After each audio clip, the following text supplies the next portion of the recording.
The weather outside is literally so nice. Like, oh my goodness, it is November, mid-November, and it is 70 degrees outside. It worries me for the earth, but you know, for now, all I can do is enjoy it. It'd be wrong for me to complain. I'm basing away from the sun, but it's still taking in enough to bath. Why is there a water bottle right there?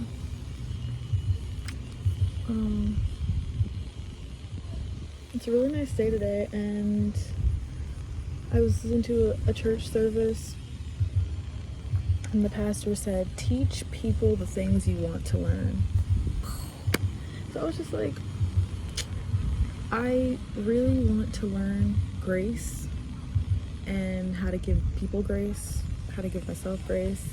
I am such a all or nothing kind of person. I can have tunnel vision about a lot of things. And I do consider myself an open-minded person, but they're, just I think it's just in my personality that I can be kind of a little bit of a black and white thinker. There's tinges and touches of black and white. So it can be kind of hard for me to forgive and move forward in a way that feels authentic. It can feel hard to give myself grace and move forward in a way that honors me and what the fucking truth is. I want to learn patience, because I feel like that's a constant lesson that we're always going to have to relearn and come back to. But I always say patience is a virtue, and you will be greatly rewarded.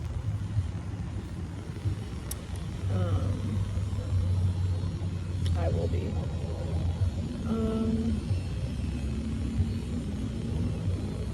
Well, there are dandelion leaves on the ground, and I just googled that those are like good prebiotics, and I was like, Loki, those grow in the grass.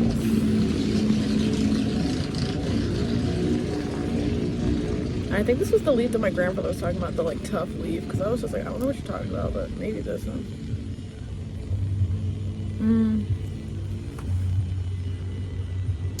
I want to learn vulnerability, and that's been like a big one that kind of affects everything else.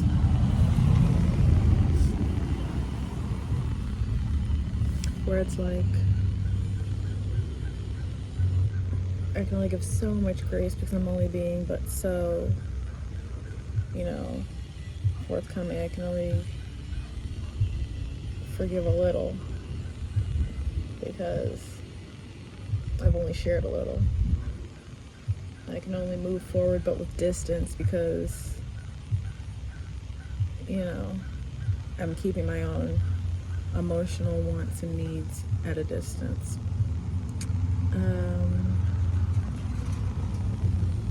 But like, that's the good part about like saying these things out loud. You get to acknowledge it, and it just, it's not a secret to me anymore. But what I really wanted to talk about was dreaming, and because I've probably been lucid dreaming now for like the last 2 weeks, where I'll have like 1 or 2 throughout the week, and I started lucid dreaming a lot more like at the beginning of this year, but this is the most, it's like one day it was like back to back, which is like, I don't really know what to think of it. And I looked up like videos and other stuff. I guess I haven't really looked on TikTok because I try not to be on TikTok because it's so addictive, but nobody really has anything to say. I think dreams are something that's kind of hard to translate in conversation. Even when I'm talking to other people, like, oh yeah, lucid dreaming, da da da. It usually just goes like, oh, I don't really remember my dreams, or I just have yet to talk to someone who dreams as intensely as I do, and I've always dreamed since I was young. And I used to have really bad nightmares and a lot of reoccurring dreams. I was the holy trinity of like sleeper. I slept with my eyes open, I would sleepwalk, and I would talk in my sleep.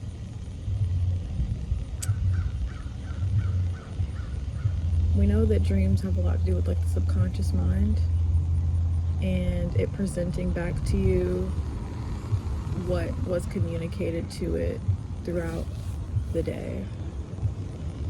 I once had a dream that was so like on the head, spot on.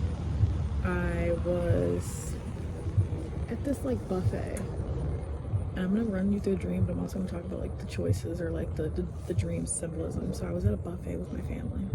Buffet to me symbolizes choices, options. Yeah. In the dream, I remember I wanted to try what was familiar first, but I also wanted to make time to try new stuff, but I wanted to do the familiar things first. So I was telling my sister, I think the dream was, and I went on to go get my plate, and I ended up losing my sister along the way. I remember I grabbed the things of familiar options, and I went to go sit down, and there was this child with like his parents, and I don't know what the child was talking about. I have it written down, but he was giving me some type of like praise or asking me about something, being very positive, speaking life into me. And it's like a buffet, like a Sam's Club. It's like a buffet, but there's like seating, kind of like Sam's Club style. As I'm talking to this child, a fire starts in the security office. And I remember early in the dream, there was another character. I think Kai fucking Cenat was in my dream. I don't even watch this fucking shit, but he was in my dream. And I don't really think I acknowledged him or talked to him. But anyways, back to the security office lit up into fucking flames because someone earlier in the dream I had like dismissed. It might have been Kai, it might have been an ex-boyfriend. And usually, like, it's gotten to the point where, like, I know when a character in my dream, I know what they mean. Like, my younger sister, whenever she's in a dream, I always feel intense anxiety. Whenever it's an ex in a dream, I always feel this lost sense of control. So both of them are there, anxiety and this lost sense of control. And my sense of control was in the security room, as well as the success Kai Cenat aspect or whatever. And the shit lit up into flames because early in the dream I had dismissed like that control of like, I don't really want to, like, until it ran off and did whatever it did with what it was seeing. Because in the security room it was like the TVs, but from a perspective that like wasn't entirely mine. It was from like, you know, that place of like the ego and da da da da. And yeah, the room lit up into flames. Both of them like dodged out of there, and I'm just like stuck in there with like this lost sense of security. And what happens after that is like, it's not just them in the room, but it's like a bunch of people start coming out the room that aren't me. And I know that dream symbolized, you know, how we are perceived by others, you know, making choices that are familiar out of fear of doing something new, doing something where you might want to talk about it or share it or be seen doing it. And also like within the dream, ignoring like control and success, both, and they just went off to do their own thing with what they were perceiving, which was fear and hesitation. And I remember as everybody's running out this building, I'm running, and I see my sister like run towards the fire. She's running towards the fire, and I pause, and there's this like figure. I don't know who this is. This isn't someone I know in my real life. It could be someone I saw on the street, whatever. But as everybody's running, they like stop and stare at me because I've like stopped because they watch my sister run past me. And I'm like, no, like I can't leave her. Like, no, like I have to go with her. Why is she running towards the fire? I have to go with her. My sister symbolizes always anxiety. But this dream figure is looking at me like no, it'll be okay. Like, it's just a sense of like, it'll be okay is what the look is saying. But what I did in the dream was I bucked it. I was just like, girl, what the fuck are you looking at me for? And that character just gracefully walked out of the building. I went back to chase after my sister who represents anxiety, and when I got back to the fire, she was gone, you know, and I was just there in the fire that I didn't necessarily start. I went chasing fear, anxiety, and I ended up, you know, not where it was ideal for me to be. I don't think I didn't lucid dream in that dream. That was just a dream where it was just very spot on. I knew that I had to do with perception and my sense of security and things in my life that are in my control that just aren't. It's not in my control that how people feel about me. It's not in my control what people say about me. It's not in my control how people treat me even. That's just all of these things I get to choose for myself. What is and what isn't. So yeah, some dreams are very spot on like that. Other ones,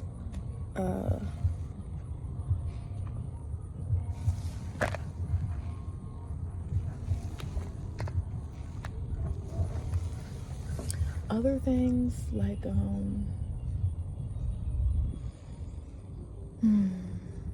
oh yes, like not knowing when I'm in waking life versus when I'm in a dream. And I think this has simultaneously gone hand in hand with lucid dreaming a lot more, is that there's been reoccurring moments throughout my life where I've dreamt and I wake up and I don't know if I'm actually awake, but I am, or you know, something happens in a dream that translates over into a real life. Like, I was punched in a dream. I'm not gonna go into details, but I was punched in a dream and I woke up and my eye was hurting for like half an hour. I'm gonna text my sister like, girl, a demon just whooped my ass. Like, you gotta, like, we gotta do something. Beelzebub is whooping my ass.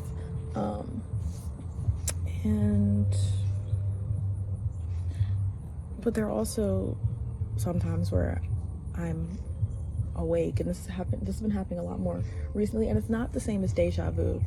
I know the feeling of deja vu, and I also know the feeling of like, I've dreamt this before, this moment, this specific time, which usually honestly mean nothing. Like, they're not times where things are actually happening. It's just like a certain picture or image or action where I'm like, I've done this before. And there's really no way to explain that in a logical, scientific term other than that I just know. It's just a knowing. And it usually, the moments usually don't mean anything, or they don't translate to meaning anything for that day. Like, if I'm like somewhere, I'm like, oh, I've dreamt this before, it's not necessarily deja vu. It's not like I'm having this profound fucking day. It usually goes on to be mundane and boring and everything is the same. But the same way when I experience deja vu, I think a lot of people are this way, where it's just like, okay, I'm in the right time at the right place, you know, that type of vibe of like confirmation. Taking note of the synchronicities in real life and the real life symbolism that's happening. I asked myself the other day, I said, it was crazy. I asked myself, what part of the book is this? I think I was coming home from doing something, and I asked myself, what part of the book is this, as in my life? And I swear to God, reality itself crumpled in on me. I was just like, wait a minute. Because high key, what part of the book is this? And I think for me, I don't know the full scope of like dream theory, but I think it has a lot to do with, especially lucid dreaming, a lot to do with confidence and a lot to do with reaffirming control. And I've started to realize that to dream is to assume control of your life, of your circumstances. When people aspire for something, it is to assume control of that aspiration, to not just let it be a pipe dream, or, you know, because I don't believe that God will gives anybody a vision that is not meant for them. But if you don't do anything with it, trust and believe somebody else will. And that's why, I mean, synchronicities are very real in life, where one person will think of an idea, they'll let it pass them by, and another person will do it, and you're thinking to yourself, whoa, I thought of that. There have been so many, oh my goodness. There have been so many times it's happened to me. I remember my coworker, she was looking like good as hell, and I was talking, and I was just like, oh my goodness, she looks so good today. Like, she's literally mother, like mama, like goo goo gaga bitch. But that's all I did. Like, I just spoke it out loud. A girl, kid you not, made a TikTok 2 days later reciting the exact same language, the exact same words. And I was just like shit like that is crazy.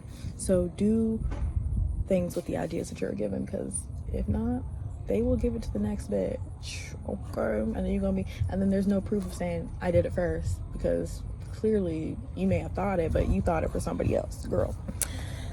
So to dream is to assume control. To have aspirations is to do with them what you will. Remember what is in your control and what is not, and focus on what you can control. I can't control what people say about me. I can't control how people feel about the work that I put out into the world. I can't control what they take from it, which is really a beautiful thing, because that creates perspective, and that creates stories. I remember I shared a song with my friends, and everybody's takes from it were so different, but still they still resonated with one another. But it was really beautiful, because I wrote the song from a sense of like self-pity and ego, and everybody else is kind of just like, I get it, and this is my story. And it was really refreshing. So share your work, share your art, share your opinions, share yourself, let yourself be seen.